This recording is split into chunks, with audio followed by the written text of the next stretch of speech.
नमस्कार साथियों, safe effect ज्ञान यूट्यूब चैनल पर आप सभी का एक बार फिर से स्वागत है। और आज का हमारा विषय रहेगा सेकंड ग्रेड शिक्षक भर्ती परीक्षा 2026 में जो 40% अंक की अनिवार्यता क्यों। देखिए, जो सेकंड ग्रेड शिक्षक भर्ती परीक्षा 2026 में हुई है उसमें 40% अंक की अनिवार्यता रखी है आरपीएससी ने। और वो क्यों रखी है और क्यों नहीं रखनी चाहिए, इसको हम पहले समझते हैं कि आपका जो ये पेपर फर्स्ट, इसमें सेकंड ग्रेड पे एग्जाम में आपके दो पेपर होते हैं, फर्स्ट पेपर और सेकंड पेपर। फर्स्ट पेपर में आपका जीके आता है और सेकंड पेपर में आपका मेन सब्जेक्ट आता है, मेन विषय आता है, जिसमें आपका हिंदी हो सकता है, संस्कृत हो सकता है, इंग्लिश हो सकता है, मैथ, साइंस और एसएस इत्यादि आपके जो हैं मेन सब्जेक्ट में आपके पेपर विषय होता है। अब प्रश्न यहाँ पर यह है कि जो आरपीएससी ने 40% अंक की अनिवार्यता रखी है वो दोनों ही पेपरों में रखी है, यानी फर्स्ट पेपर और सेकंड पेपर। ठीक है, फर्स्ट पेपर में कौन कौन से विषय हमको पढ़ने होते हैं। नंबर 1 भारत का भूगोल पढ़ना होता है। नंबर 2 विश्व का भूगोल पढ़ना होता है। नंबर 3 राजस्थान का भूगोल, इतिहास और कला संस्कृति, ये हमको पढ़ने होते हैं। साथ ही साथ में इस फर्स्ट वाले पेपर में हमको शिक्षा मनोविज्ञान भी पढ़ना होता है और करंट अफेयर भी पढ़नी होती है। ठीक है, पेपर है, फर्स्ट है, जीके का है, जनरल नॉलेज है, 40% की अंक की अनिवार्यता रखी है, दोनों में ही रखी है। अब प्रश्न यहाँ पर यह उठता है कि मान के चलिए किसी विद्यार्थी के 39% नंबर आ रहे हैं, 39% नंबर आ रहे हैं फर्स्ट पेपर में, और मेन पेपर में जो आपका विषय का जो पेपर है उसमें 90% आ रहे हैं। लेकिन इस नियम के हिसाब से वो विद्यार्थी जो मेन विषय में 90% अंक ला रहा है, जिसका वो टीचर बनना है, जिसका वो अध्यापक बनना है, फर्स्ट पेपर यानी जीके वाले पेपर का अध्यापक नहीं बनेगा। किसका अध्यापक बनेगा? मेन सब्जेक्ट का अध्यापक बनेगा। और मेन सब्जेक्ट में उसके कितने आ रहे हैं? 90% आ रहे हैं। लेकिन फिर भी उसका सिलेक्शन नहीं होगा। क्यों? क्योंकि जो फर्स्ट पेपर है, जीके है, उसमें उसके कितने आ रहे हैं? 39% आ रहे हैं, मतलब 1% से वो फेल हो रहा है। ऐसा छात्र जो अपने विषय में पूर्णता महारता हासिल रखता है और 90% बना रहा है, ऐसे छात्र को यहाँ पर फेल किया जा रहा है मात्र 1% से। तो इस विषय को आप क्या कर सकते हैं कि न्यायालय में चुनौती दे सकते हैं कि जो जीके वाला पेपर है, जीके वाला जो पेपर है उसकी जो अनिवार्यता रखी है वो 40% क्यों रखी है। हमको टीचर किस विषय का बनाया जाएगा? मेन विषय का बनाया जाएगा या फिर जीके का बनाया जाएगा? नंबर 1 बात। नंबर दूसरी बात है, आपने 40% की अनिवार्यता रख दी है फर्स्ट पेपर में भी और सेकंड पेपर में अलग अलग। ठीक है, लेकिन इसका फिर कठिनाई स्तर इतना क्यों दिया है कि इस फर्स्ट वाले पेपर को करते समय जो एसएस के विद्यार्थी हैं उसके भी पसीने छूट जाते हैं। आपको जो फर्स्ट पेपर है इसकी 40% अनिवार्यता यदि कर दी गई है तो आपको जनरल नॉलेज के हिसाब से क्वेश्चन देने चाहिए, ना कि इतने कठिनाई या इतना हाई लेवल जो एक जो जीनियस विद्यार्थी होता है वही इस पेपर को हल कर सकता है। जबकि हमको पढ़ाना कौन सा है? पढ़ाना जो है वो मेन सब्जेक्ट होता है, मेन विषय होता है।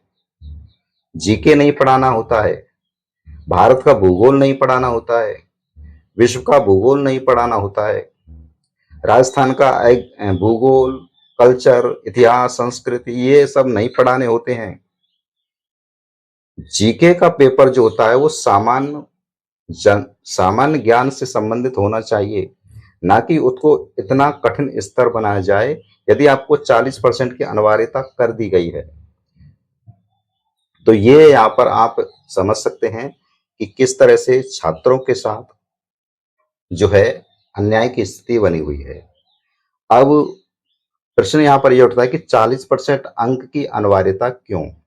पहले जब ये 40% अंक की अनिवार्यता नहीं थी, तो उस समय क्या होता था कि जो जी माइनस 0% वाले भी आरक्षण के माध्यम से सेकंड ग्रेड शिक्षक भर्ती परीक्षा में जो शिक्षक थे वो बन जाया करते थे, माइनस 0 वाले।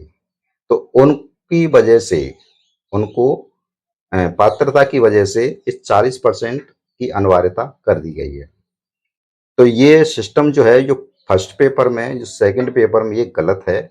इसको आप न्यायालय में चुनौती दे सकते हैं। यदि अनिवार्यता करनी है तो फर्स्ट पेपर और सेकंड पेपर दोनों को मिलाकर के आप 40% की अनिवार्यता कर सकते हैं।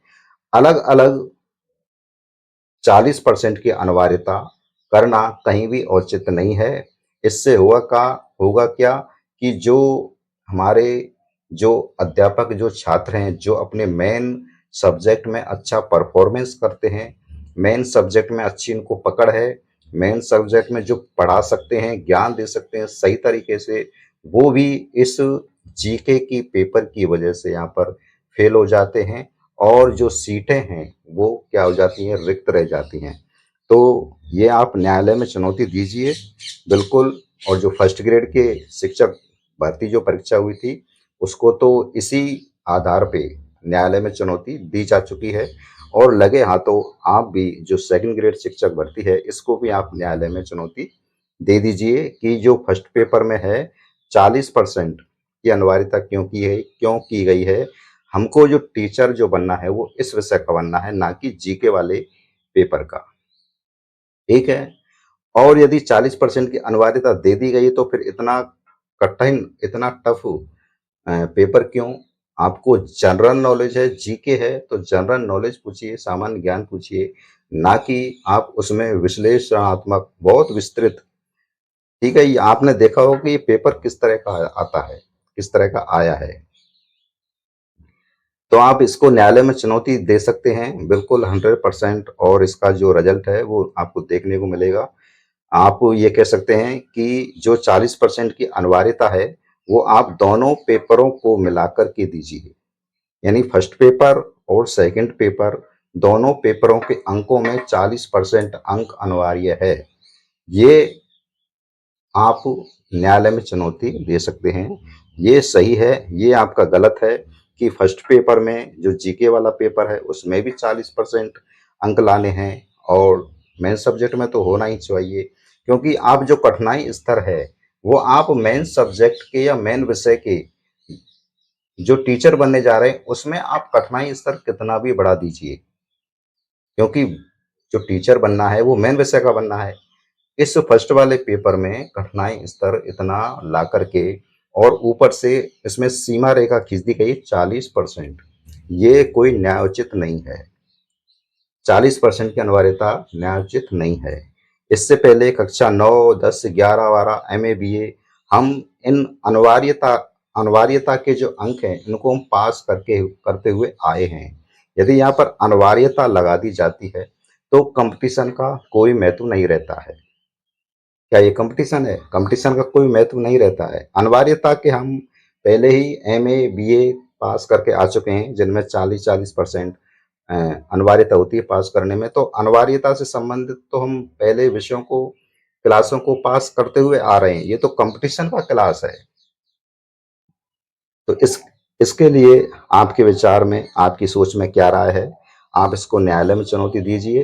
घर बैठे बैठे कुछ नहीं मिलेगा। जब तक आप गलत के खिलाफ आवाज नहीं उठाएंगे, न्यायालय में चुनौती नहीं देंगे, तब तक कुछ नहीं हो सकता। फर्स्ट ग्रेड वालों ने, फर्स्ट ग्रेड जो शिक्षक भर्ती परीक्षा हुई थी, उन्होंने इसी को आधार लेकर के न्यायालय में चुनौती दी है। और सेकंड ग्रेड वाले भी इसको आधार लेकर के आप चुनौती दे सकते हैं। आप सभी की इसमें क्या राय है, कमेंट में जरूर कीजिएगा। चलिए मिलते हैं अगली क्लास में।